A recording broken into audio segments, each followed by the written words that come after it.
Hey everyone, in this lesson we're going to talk about the introduction to They Say, I Say, which is about entering the conversation.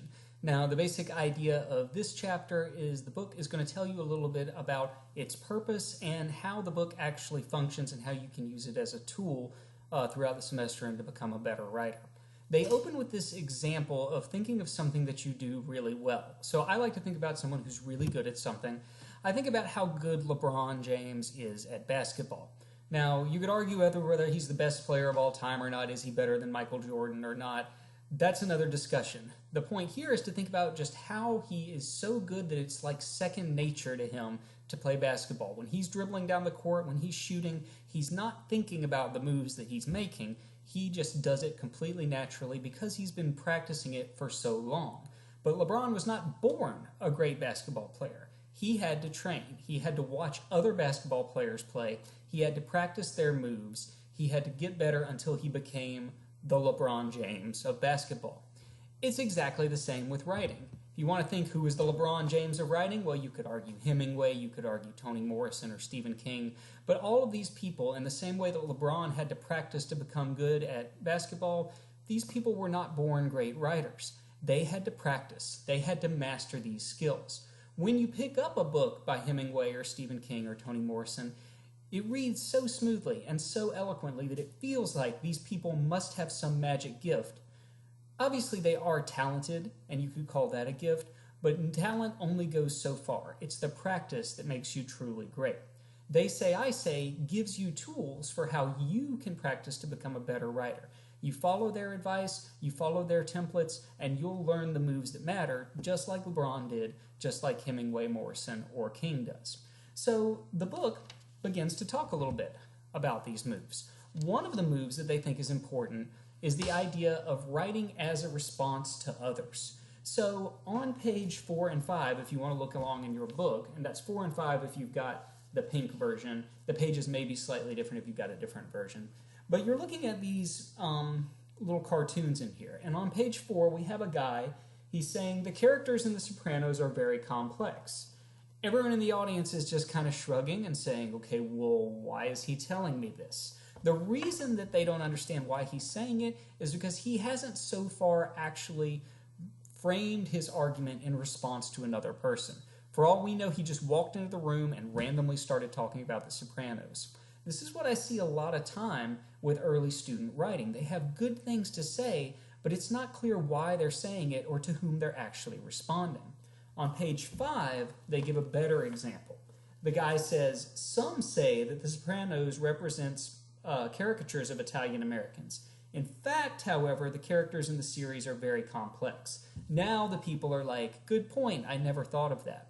The difference is that now the guy is talking in response to these people who have criticized the show, and he's offering his own opinion. He's talking in the they say, I say format. That's what they're going to focus on throughout the book. I say something in response to what they say. It's what you're going to focus on in all your papers as well, and it's what's going to set your writing aside or apart from somebody who's just standing on a soapbox yelling. So that will be a big focus of the book and a big focus of our semester. Another thing that this chapter talks about is the use of templates in order to guide your writing.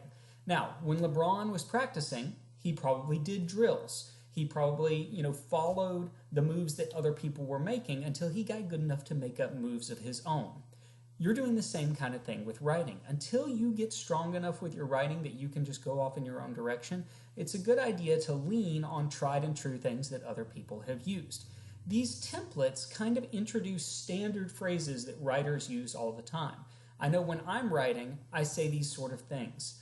Many Americans assume that. This is the kind of phrase that introduces tons of different opinions, and you could fill in the blank with whatever you want. Many Americans assume that people are obese because there's too much fast food. Many Americans assume that Donald Trump's border wall could bankrupt the nation. Many Americans assume whatever.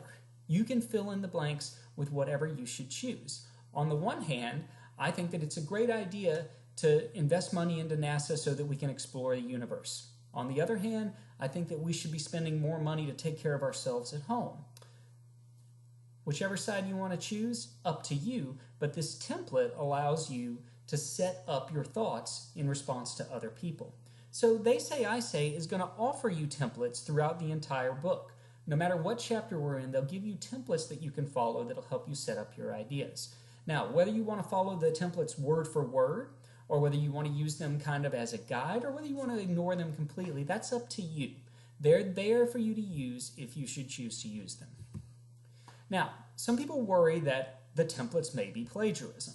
That's not the case. These templates are so commonly used, the phrases in the templates are so commonly used that you can't really steal the idea.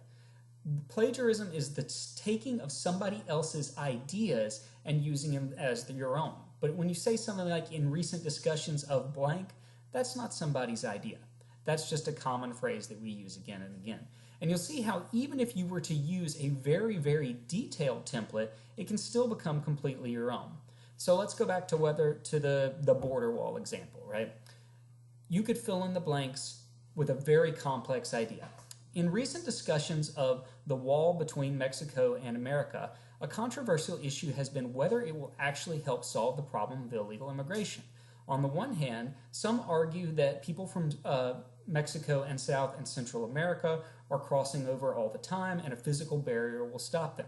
On the other hand, others argue that many people are immigrating on airplanes, arriving legally with passports, and simply not returning home. In the words of Donald Trump, one of this view's main proponents, too many people are coming in and not leaving. We've got to crack down on these people. According to this view, however immigrants are getting in, Trump feels that they ought to be stopped. In some, then, the issue is whether the wall will actually do the job or whether we need a more comprehensive immigration plan. So I just made that up off the top of my head. It may not have been perfect, but you can see how you can fill in the blanks and it can become completely your own. So feel free to use the templates and don't worry about plagiarism. Now, the last thing that they mention in this chapter that I think is really worth talking about is this idea of putting in your or. It comes from this text by Kenneth Burke, and I think it forms a really good example or a really good metaphor for what it is that you're doing when you're writing. Here's what he says. You're at a dinner party. You come late. When you arrive, others have long preceded you, and they are engaged in a heated discussion, a discussion too heated for them to pause and tell you exactly what it is about. You listen for a while until you decide that you have caught the tenor of the argument. Then you put in your or. Someone answers, you answer him. Another comes to your defense, another aligns himself against you. The hour grows late, you must depart, and you do depart, with the discussion still vigorously in progress. The first secret word is avocado. So basically what's going on here is the dinner party and the conversation that you have is just like the conversation you're entering when you write. When you start writing, it's not like you're the first person who said something about this topic. People have already been talking about it, and now you're ready to step in. But before you can do that, you've got to listen a little while. Can't just jump in without knowing what the conversation is. That listening is the equivalent of you're doing your research. You study the subject until you know enough that you're ready to say something. You put in your or. When you put in your or by saying something, people will respond in favor of what you've said, and some people will disagree with you. That's perfectly fine. That's part of the conversation. When you're done talking, or when you're done writing your paper, your voice is now part of that conversation. You leave, the conversation continues, but now people can draw on what you've said, and your voice is forever part of this more complex conversation. So that's what I want you to think of as you're writing. You are not just saying what's on the top of your head like a crazy man on a soapbox. You are entering a conversation, responding to what other people say. They say this, I say that. That's all for this lesson. Let me know if you have any questions.